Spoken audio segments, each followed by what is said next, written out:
3 days after burying the love of my life, I was thrown out of the house we had shared.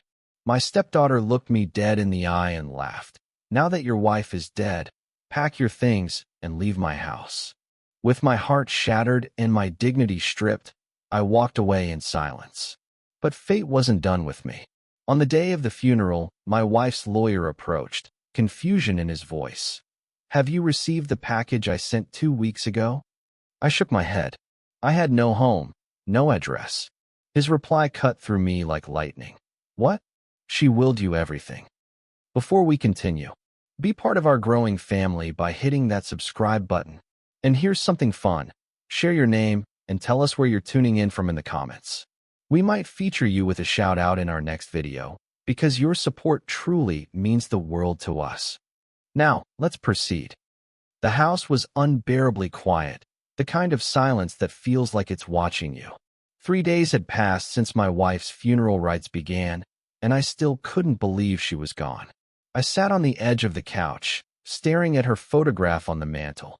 The smile that once made every corner of this home feel alive now felt like a ghost haunting me. I hadn't eaten. I hadn't slept. Grief had wrapped itself around my chest like chains. That's when I heard her footsteps. Sharp, deliberate. My stepdaughter, Clara, entered the room. She didn't carry sorrow in her eyes like I did. No, hers were colder, brighter, almost rehearsed. She folded her arms across her chest and leaned against the doorway with a smirk tugging at her lips. 3 days, she said, her voice casual, almost playful. 3 days, and you're still here. I blinked at her, not understanding. What do you mean? Her smile widened. I mean, this isn't your home anymore. My mother's gone, and so are you. Pack your things and leave my house. She let out a short, cutting laugh, the kind of laugh that made the air heavy with humiliation. I don't need you here anymore. Her words struck harder than a slap. My house. That's how she called it. Not our house. Not my mother's house. My wife and I had built this life together brick by brick, memory by memory. Yet in Clara's eyes, I was just a stranger squatting in borrowed space. "Clara," I whispered, my voice breaking. "Your mother and I, this was our home. She would never." "Stop pretending," she snapped, stepping closer. Her tone sharpened like broken glass. "She was my mother, not yours. You were just temporary. And now, your time is up." I swallowed hard, fighting the sting of tears. My wife had always believed Clara would warm up to me. That time would build bridges. She was wrong. The girl I had tried to care for, the girl I once thought I could protect, was staring at me like I was trash to be taken out. "I loved your mother," I said, my voice low but steady. "And she loved me. She would never want me thrown out like this. Not so soon. Not." "Don't lecture me about what she would or wouldn't want," Clara cut in, her laughter dripping with cruelty. "She's dead. And you? You're nothing." Those words hollowed me out. Nothing. That's what I was to her. I stood slowly, looking around the living room one last time. The furniture, the framed photos, the curtains my wife had chosen with such joy. Everything screamed her presence, and yet Clara's voice was erasing me from it. "If this is what you want," I said quietly, "I'll go." She shrugged, satisfied. "Good. Don't bother leaving a forwarding address." Her cruelty didn't need any more words. I went upstairs, packed my bag in silence, and walked out. I didn't fight. I didn't beg.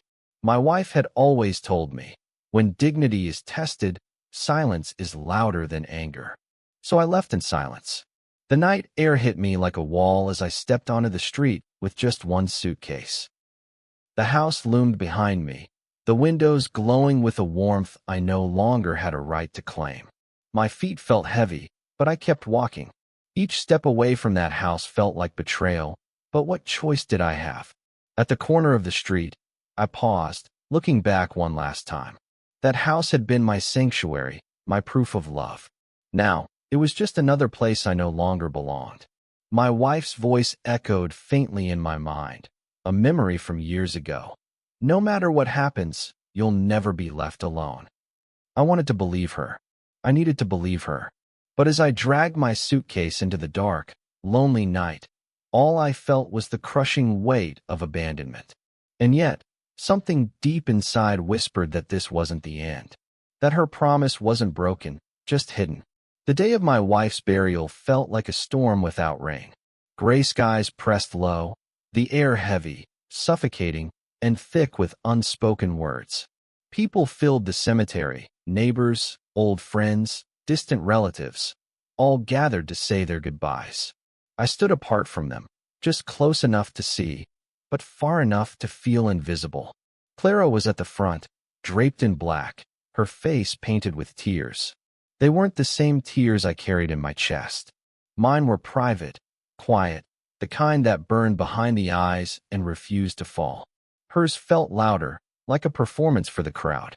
She leaned into sympathetic embraces, whispered words to family members, casting quick glances my way as if to remind me of my exile. I clutched the edge of my coat, grounding myself against the urge to collapse. I wanted to stand near her coffin, to rest my palm on the wood and whisper goodbye. But Clara's words from 3 nights ago rang in my ears like a curse. This isn't your home anymore. Don't bother leaving a forwarding address. I obeyed her still, even here, keeping my distance. When the prayers ended and the last handful of dirt was dropped onto the coffin, I lingered at the edge of the crowd, waiting until everyone turned to leave. My heart was a fist of stone. That's when a man in a dark suit approached me. His face was sharp, his movements precise, like someone used to living in the world of contracts and deadlines. He carried a leather briefcase tucked under his arm. "Mr. Carter?" he asked, his voice low but urgent. I blinked at him. "Yes?" "I'm Jonathan Reese," he said, extending his hand. "Your wife's lawyer." I hesitated before shaking it. His grip was firm, steady, almost reassuring. "I'm sorry," I said quietly. "Today isn't." "I know," he interrupted gently. "Forgive the timing, but I need to ask, did you receive the package I sent 2 weeks ago?" The question stunned me. "Package?" I frowned. "No, I don't live at that address anymore." Clara made sure of that. His expression shifted immediately, a crease of concern forming between his brows. "What? You didn't?" He opened his briefcase quickly, rifling through papers as if the truth might leap out at him. That package was critical. It contained her final instructions. I felt the ground tilt beneath me. "What are you saying?" He looked me dead in the eye. "Mr. Carter, your wife willed you everything." The words hit me harder than Clara's cruelty ever could. My heart stuttered, my breath caught. "Everything." "Yes," he said firmly. "The house, the assets, the accounts, even her personal keepsakes. She left it all to you." I staggered back, my chest tightening. Everything. The home I had been thrown out of. The life I thought I'd lost. Clara's words suddenly echoed in a hollow chamber. "This is my house." No, it wasn't. She suspected this would happen. Reese continued, his tone lower now, almost conspiratorial. "Your wife told me she feared Clara's bitterness. She anticipated that you might be pushed out, maybe even before the funeral." I pressed a hand to my forehead, struggling to steady myself. She knew?" "Yes," Reese said, nodding slowly. "And she left instructions, very specific instructions, to protect you. But without that package, you've been walking blind." My mind swirled with questions, anger, and disbelief. Clara had looked me in the eye, laughed in my face, and banished me from a house that wasn't even hers to claim. And I, too broken, too crushed, had simply obeyed. I looked back toward the crowd now dispersing, where Clara stood like a queen among mourners. She caught me staring, her lips curling into that same cold smirk, as if she'd won some secret battle. She didn't know. She had no idea. I turned back to Reese, my voice barely a whisper. "What happens now?" His eyes glinted with something I couldn't quite name. "Now, Mr. Carter, we prepare. But you must be ready. The will has a condition." I froze. "Condition?" He nodded, snapping his briefcase shut with finality. "Yes. Your wife left you everything, but not without a test." The lawyer's words clung to me long after the burial. Even as the last mourners drifted away and the cemetery grew empty, My heart thundered with questions. My wife had willed me everything. The house, the life I had just been forced to abandon, it was mine all along. And yet, there was a condition. A test. Reese motioned for me to walk with him. Away from the whispers, away from Clara's piercing gaze. We stopped under an old oak tree, its branches heavy with dying leaves. He set his briefcase on a stone bench and opened it carefully, almost ceremoniously. "Your wife was a remarkable woman," he said softly, pulling out a sealed envelope. "She planned for more than most people could ever imagine. She didn't just draft a will, Mr. Carter. She wrote to you. She wanted you to have her words, her guidance." I stared at the envelope as if it contained fire. My chest tightened. Her handwriting stared back at me in gentle, slanted strokes. "To the man I love, when I'm gone." My fingers trembled as I took it. For a long moment, I couldn't bring myself to open it. It felt too sacred, too final. "Read it," Reese urged. "She meant it for you alone." With a breath that nearly cracked me in two, I broke the seal and unfolded the letter. Her voice came alive in the lines. "My love, if you are reading this, it means I've gone ahead of you. And if I know you well, you are carrying too much grief, too much silence, trying to shoulder everything alone. Stop. Listen. I need you to know this. Love is not measured in how long we stay. It is proven in what we leave behind. I am leaving you my everything, not because of what you own, but because of who you are. Promise me you will not let anyone strip that truth away from you." I stopped, pressing the page to my chest. Her words felt alive, like she was standing right there, whispering into my ear. The letter continued. "Clara is broken, more than she lets on. She doesn't understand love, not the way we lived it. And in her pain, she may lash out. Do not let her cruelty make you small. You are stronger than she knows. Remember, silence can shield you, but there will come a day when you must stand. Stand tall, for both of us." My vision blurred, the letters swimming as tears filled my eyes. Reese placed a hand on my shoulder, steadying me. "That was her mantra," he said quietly. "Love is proven not in promises, but in what you leave behind." She wanted you to draw strength from those words. They are your anchor. I swallowed hard, forcing myself to steady my voice. "But, you said there's a condition." Reese nodded. He retrieved another document, this one bound in a leather folder. "Yes. In her will, she left everything to you, absolutely everything. But she added one clause. She wrote that before you can claim it, the will must be read publicly, in Clara's presence." My heart skipped. "Publicly?" "Yes," Reese confirmed. "She wanted everyone, family, friends, the community, to hear it, to know exactly where she placed her trust. She wanted the truth spoken aloud, not hidden in paperwork." I froze, realizing the weight of it. This wasn't just inheritance. This was confrontation. My wife had set the stage for a reckoning. "Clara will hate me even more," I whispered. Reese's voice was calm, almost firm. "She may hate you. She may rage. But this isn't about her feelings. It's about your wife's truth. And you must honor it." Silence stretched between us, heavy as stone. The idea of facing Clara again, standing before her, in front of everyone, twisted my stomach with dread. But then I looked back down at the letter, at the mantra my wife had left for me. "Do not let her cruelty make you small. There will come a day when you must stand tall." I knew, in that moment, that the day had come.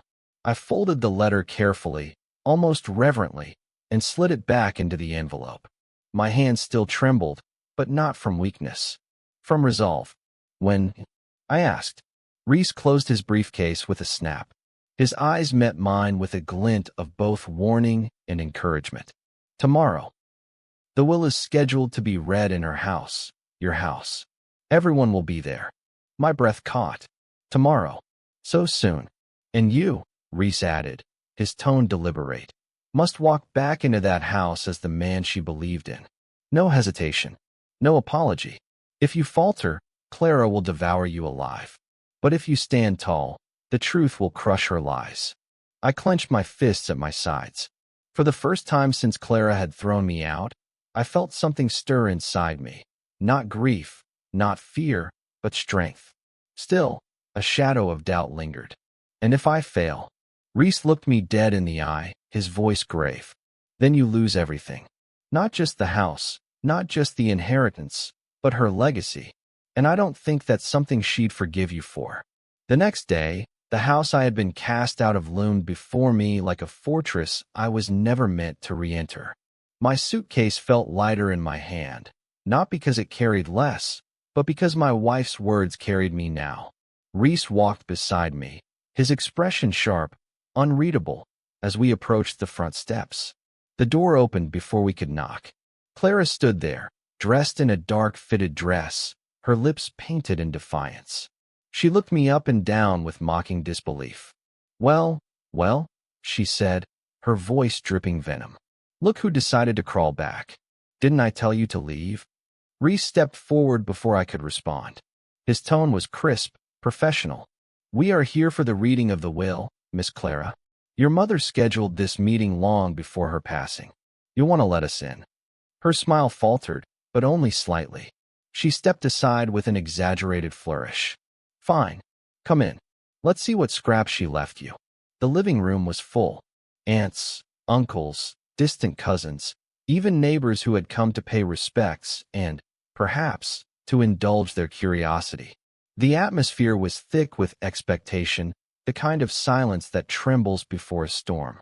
I sat on the far side of the room, deliberately avoiding Clara's gaze, though I could feel her eyes stabbing into me. She perched on the armrest of a chair, chin lifted like royalty waiting to claim her throne. Reese placed his briefcase on the coffee table, unlatched it, and pulled out a thick folder. His voice carried with authority as he began. By the last will and testament of Margaret Elaine Carter, dated and notarized 6 months prior to her passing, the following instructions are to be read in full, in the presence of her family, witnesses, and beneficiaries. The crowd leaned in. Clara crossed her legs, smirking as though she already knew the outcome. Reese's voice was steady, unwavering. To my daughter Clara, I leave my love and the memories we have shared. You will always be my child, and I pray you learn to carry kindness in your heart. A pause. Clara frowned, as if she hadn't heard correctly. Reese continued. To my husband, Daniel Carter, I leave everything else. The house, the estate, the accounts, the possessions, and the legacy I have built over my lifetime. The words detonated in the room. Gasps erupted. A few jaws dropped. Clara shot up from her seat, her face flushed red with disbelief. What? She shouted. That's impossible. This has to be some kind of mistake. Reese raised a hand calmly. There is no mistake. This document is legal, binding, and witnessed. Your mother left her entire estate to her husband, Daniel Carter. Clara's voice cracked with rage. No, she would never. This is my house, my inheritance, my birthright. He's nothing. He's. Her voice faltered as all eyes turned to her. Neighbors whispered. An aunt muttered something about greed. The room shifted against her, the weight of truth pressing down like iron. I remained silent, her mother's words ringing in my mind. There will come a day when you must stand tall. Reese cleared his throat, raising the document again. Furthermore, he said, his voice commanding the silence, there is a clause your mother insisted be read last. It concerns both of you. Clara's rage paused, confusion flickering across her face. The room held its breath. Reese read slowly, each word deliberate. It is my wish that my daughter Clara may remain in this home, but only under one condition. She must respect Daniel as family and live with him in peace. If she cannot, she forfeits every claim to the estate. The silence that followed was deafening. Clara staggered back a step, her face pale with fury. No, this isn't real. She wouldn't do this to me. She did, Reese said firmly, closing the folder with a sharp snap. These were her final wishes. All eyes turned to Clara. The smirk was gone. In its place, a trembling mask of rage and disbelief. She looked at me then, her voice trembling with venom. You You did this. You manipulated her. You poisoned her against me. I stood slowly, finally meeting her gaze. My voice was calm, steadier than I thought possible. No, Clara. Your mother saw the truth long before we did. This was her choice. Not mine. Not yours. Hers. The room buzzed with whispers. Some nodded. Others stared. Clara's face twisted, and for a moment I thought she might strike me. Instead, she turned toward Reese, her voice shrill. I contest this. I'll fight it in court. I won't let him take what's mine. Reese's expression hardened. You can contest it, Miss Clara. But you should know, your mother anticipated that too. And she left something else. Something we haven't revealed yet. The room was a furnace of tension, every eye fixed on Reese as he slowly pulled a second envelope from his briefcase. Its seal was intact, the handwriting on the front unmistakable. My wife's script again. Calm, graceful, unshakable. Clara's breathing was ragged now. She clutched the arm of a chair as though it were the only thing keeping her upright. What is that? She demanded, her voice cracking. Reese's gaze swept the room before landing squarely on her. This, he said, lifting the envelope, is your mother's final letter. She asked that it only be read if her will was contested. You've contested it. So now, everyone will hear what she truly wanted. He broke the seal. The crack of the paper echoed like a gunshot. The room fell utterly silent. Reese unfolded the letter and began to read aloud, his voice steady. To my daughter Clara, I love you. That truth will never change. But love is not possession. Love is not entitlement. And love cannot survive in a heart filled with anger. If you wish to remain in this home, you must first accept Daniel as family. If you refuse, you walk away with nothing. Clara shook her head violently. No, no, no, this isn't real. She would never put him above me. But Reese continued, undeterred. Daniel is not replacing me. He is not taking me from you. He is the man I chose, the man who stood by me when others doubted. If you cannot honor him, you cannot honor me. My daughter, this is my final lesson to you. Respect is the true inheritance. Without it, wealth will rot in your hands. Gasps rippled through the room. An uncle whispered, she thought of everything. A neighbor murmured, what a woman. Clara's face crumbled, her eyes wild with disbelief and humiliation. She spun toward me, her finger trembling as she pointed. You did this. You turned her against me. I shook my head, holding her gaze with quiet resolve. No, Clara. This was her voice, her choice, her truth. My wife's mantra pulsed in my chest like a heartbeat. Do not let her cruelty make you small. Stand tall, for both of us. For the first time, I stood without apology, without fear. Reese folded the letter carefully and placed it back on the table. His final words rang out like a verdict. So there it is. The house, the accounts, the estate, all belong to Daniel Carter. Clara may live here only if she accepts him as family. If she refuses, she forfeits everything. The room turned toward Clara. Some eyes pitted her. Others judged. But all of them waited for her response. Her chest heaved, her jaw clenched. Then, with a cry of rage, she grabbed her coat and stormed out, slamming the door so hard the walls rattled. Silence followed.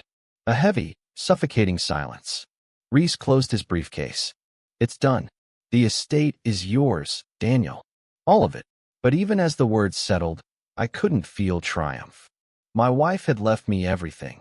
Yes, but what did it mean if her daughter had turned her love into hate? Later that night, long after the house had emptied and Reese had gone, I sat alone in the quiet. The rooms felt both familiar and foreign, filled with her presence, yet echoing with Clara's absence. That's when I noticed something. On the mantel, tucked behind a family photograph, lay a smaller envelope I hadn't seen before. My heart skipped. The handwriting was hers again, this time addressed simply, for Daniel, when the house is quiet. With trembling hands, I opened it. Her voice returned to me once more. My love, if Clara cannot see the truth now, she may leave. Let her. But know this, I am asking you to forgive her someday. Guide her if you can. She is my daughter, and though her heart is hard, I believe in time it can soften. Do not let bitterness be the last inheritance you give her. Love must outlive anger. The words pierced me deeper than any will, deeper than any wealth. They weren't instructions. They were a plea. I closed the letter, tears streaking my face. Outside, I heard the faint echo of footsteps retreating down the street. Clara's steps, angry and alone. My wife's final gift weighed heavy in my hands. Not riches, not property, but the impossible task of love. Thank you so much for watching. If you enjoyed this story, don't forget to hit that subscribe button and help us reach our first 1,000 subscribers. Your support means the world to us.